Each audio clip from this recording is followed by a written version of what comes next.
Pues hola a todos, ¿qué tal? ¿Cómo estáis? Bueno, bienvenidos a esta entrevista de nuestro podcast Finet Talks, que esta semana pues tenemos este tema que nos interesa a todos y siempre se habla más en esta fase final del año, pero que nos interesa para toda la vida, pues el tema de las pensiones. Dejadme que salude a nuestra invitada de hoy, Elisa Chulia. ¿Qué tal estás, Elisa? Hola, muy bien, estoy muy bien, espero que tú también. Muy bien. Elisa es profesora de Sociología en la Universidad Nacional de Educación a Distancia. Es también investigadora de FUNCAS y miembro del Foro de Expertos del Instituto BBVA de Pensiones. Así que muchos trabajos, Elisa, mucha faena.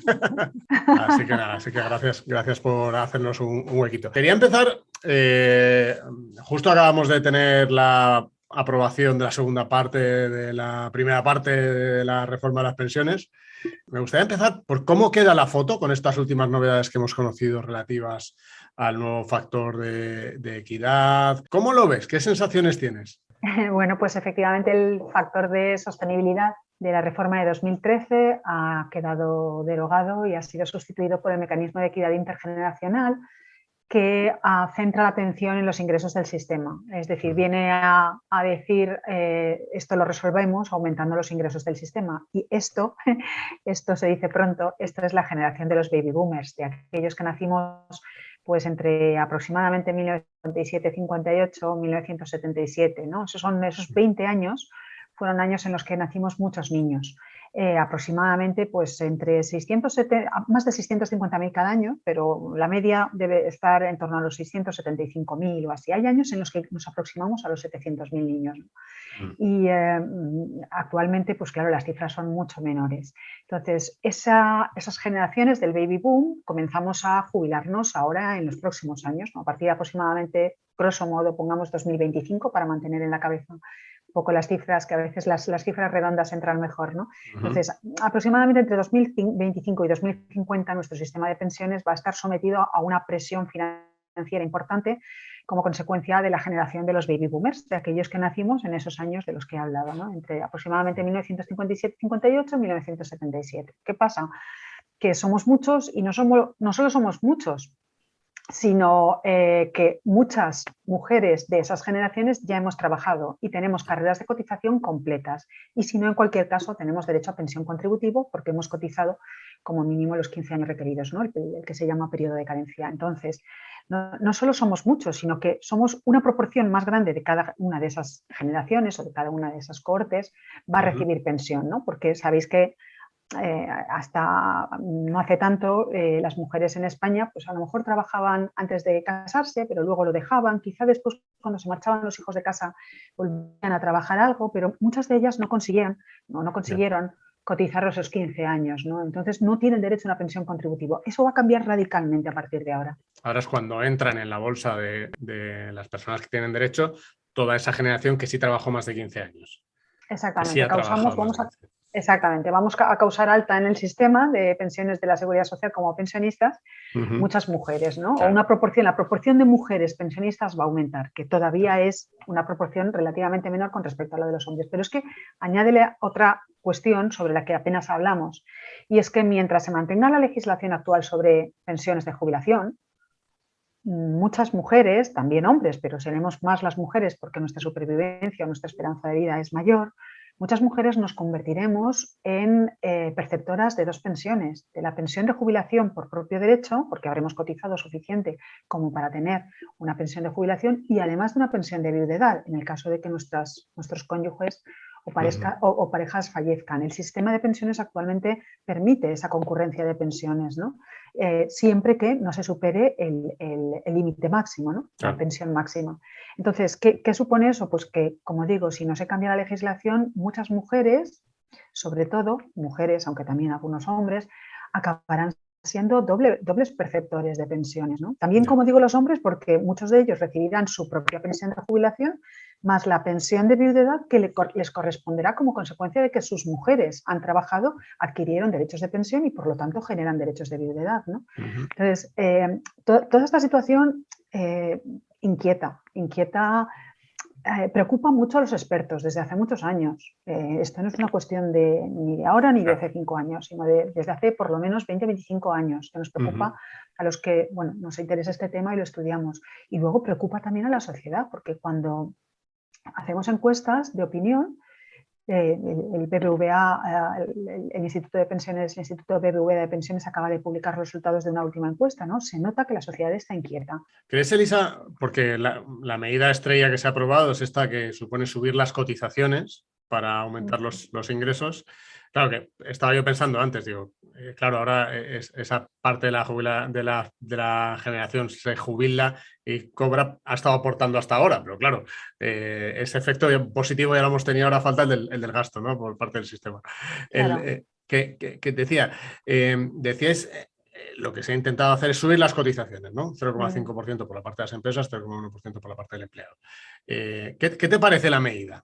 A mí, en principio, me parece que cualquier medida que trate de resolver el problema financiero sin afectar negativamente a otras variables del funcionamiento, no solo del sistema de pensiones, sino, por ejemplo, del mercado de trabajo, me parece bien. El problema es que es dudoso que esa medida no afecte al mercado de trabajo. Por lo que nos dicen los empresarios o las organizaciones empresariales, esa medida no les gusta y creen que va a afectar al mercado de trabajo, ¿no? No lo sabemos, no es una gran diferencia respecto a la cotización actual, pero al fin y al cabo son 0,5 puntos porcentuales, ¿no? Porque son 0,1, una décima la asumiría el trabajador y 5 décimas las asumirían los empresarios, ¿no? Entonces, por una parte existe la incertidumbre de si eso va a afectar al mercado de trabajo. No sabemos cómo. También es verdad que, bueno, que ahora tenemos un problema, bueno, ahora, ojalá fuera solo ahora, llevamos arrastrando un problema de desempleo en España desde hace décadas, ¿no?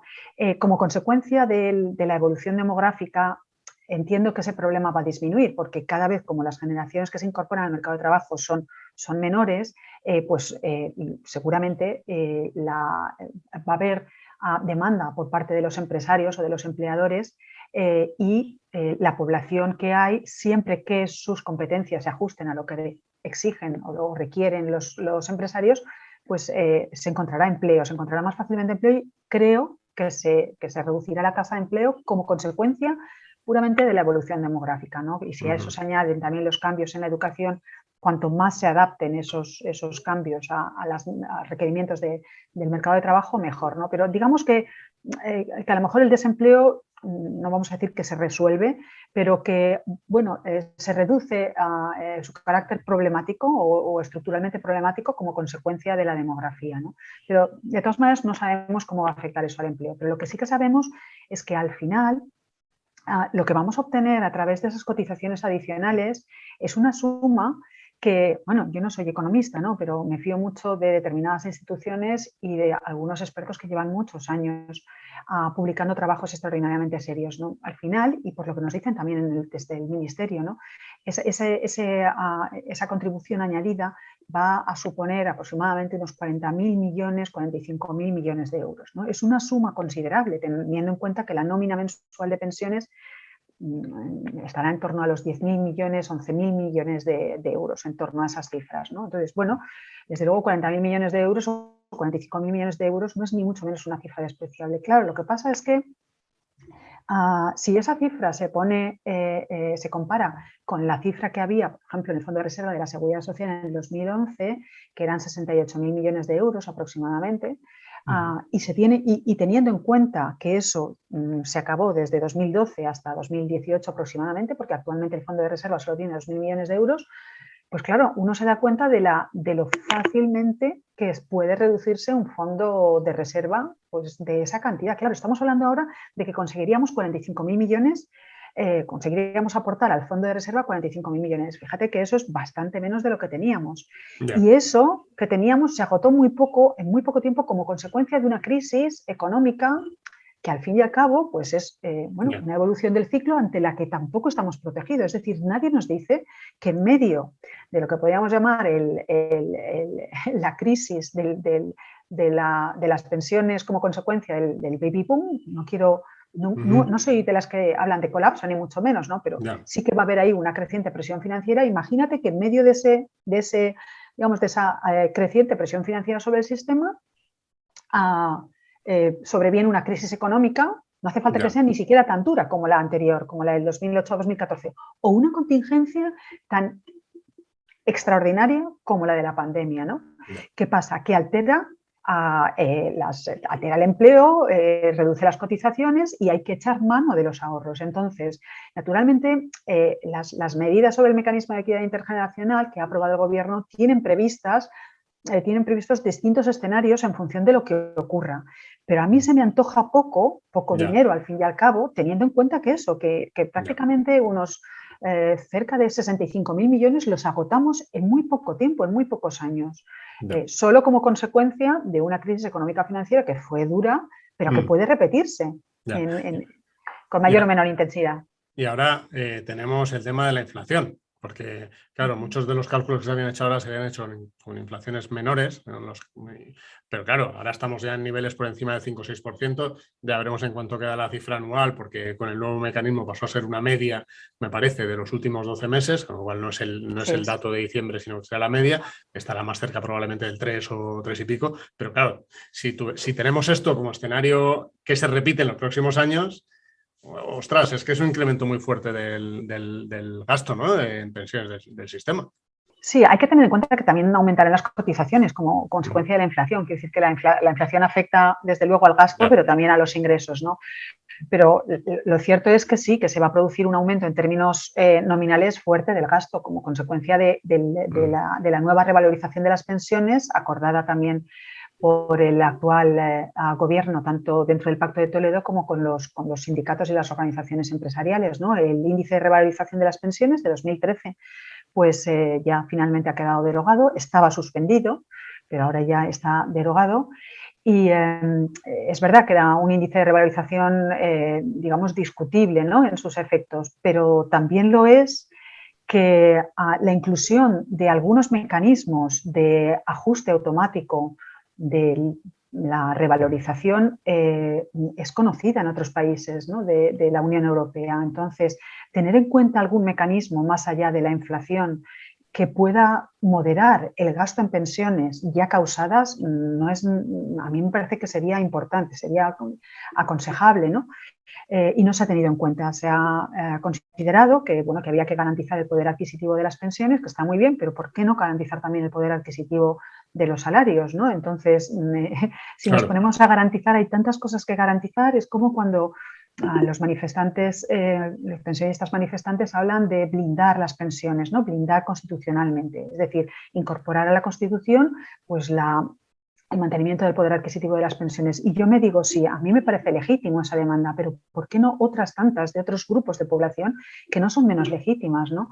Esto al final convertiría, pues eso, las demandas en prácticamente inagotables y en un sinsentido la demanda de incorporar a la Constitución o de constitucionalizar todos los derechos, ¿no?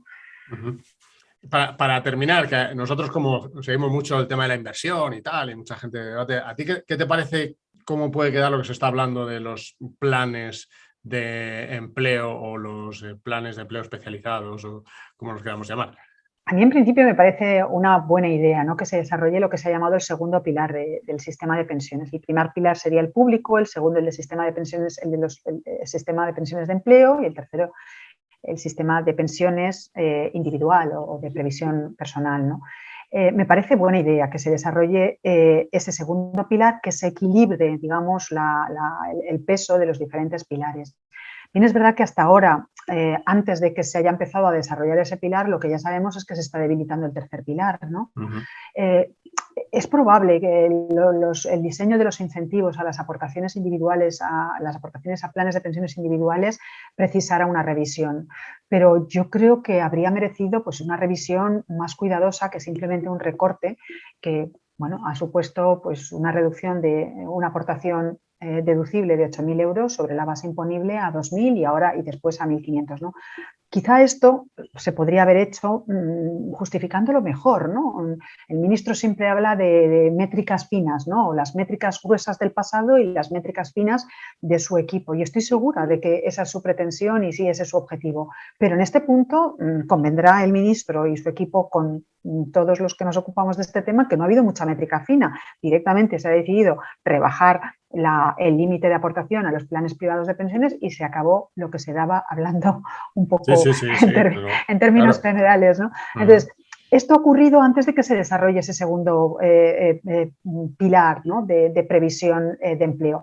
Yo me alegra, que no puedo más que, la verdad, que celebrar que se vaya a desarrollar ese pilar, pero de momento mantengo mi escepticismo o no, por decirlo menos críticamente, mantengo mi prudencia. O sea, esto no es fácil. O sea, yo veo otros países como los Países Bajos, como Dinamarca, que tienen un segundo pilar muy desarrollado. Esto es cuestión de tiempo y esto es cuestión de cultura empresarial, de cultura del trabajo. Esto no son cosas que cambian, no digo de año en año, digo de quinquenio en quinquenio. Es decir, para desarrollar ese segundo pilar nos hace falta tiempo.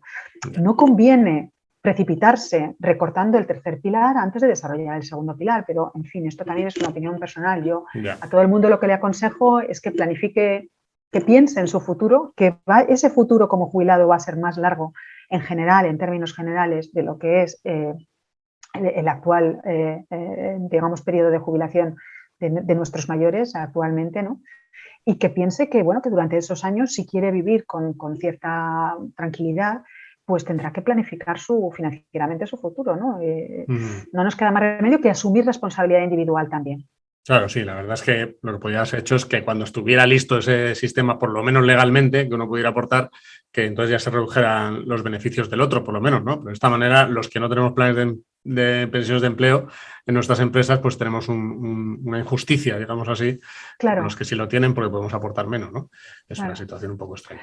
O en general, Vicente, que se hubiera explicado mejor por qué 2.000 y por qué no 3.000. Es decir, nos ha parecido un poco arbitrario. O sea, todo es lícito si se explica bien y si se informa a la sociedad. Pero es que esto no ha ocurrido, ¿no? Entonces, uno se siente también, pues, un poco al albur de decisiones que no solo no controla, sino sobre las que no está informado, ¿no? Y ese es un problema de la política de pensiones en España, y yo creo que habría que revisar a fondo la política de pensiones en España. Cómo se hace política de pensiones en España es algo que no puede satisfacer a nadie. Muy bien, Elisa, pues la verdad es que queda claro, o sea que seguimos teniendo ahí el círculo que cuadrar. Y no es fácil. Vamos a ver también que si copiamos algo de los países del entorno, ¿no? Que hay algunos que les ha ido muy bien. Bueno, vamos a ver si por lo menos lo conseguimos aportando nuestro granito de arena. Muy bien. Muchísimas gracias por tu tiempo, Elisa. Nada, gracias a vosotros por la oportunidad y por la agradable conversación. Muchas gracias también a los que habéis estado siguiendo esta entrevista. Los que lo estáis siguiendo desde nuestro canal, los que veis el vídeo en el canal de YouTube también, recordad que si le dais ahí al like, os lo agradecemos mucho, que así este panorama que nos ha dibujado Elisa, pues le llega también a más personas. Y si no estáis suscritos, pues que os suscribáis al canal. Muchas gracias a todos.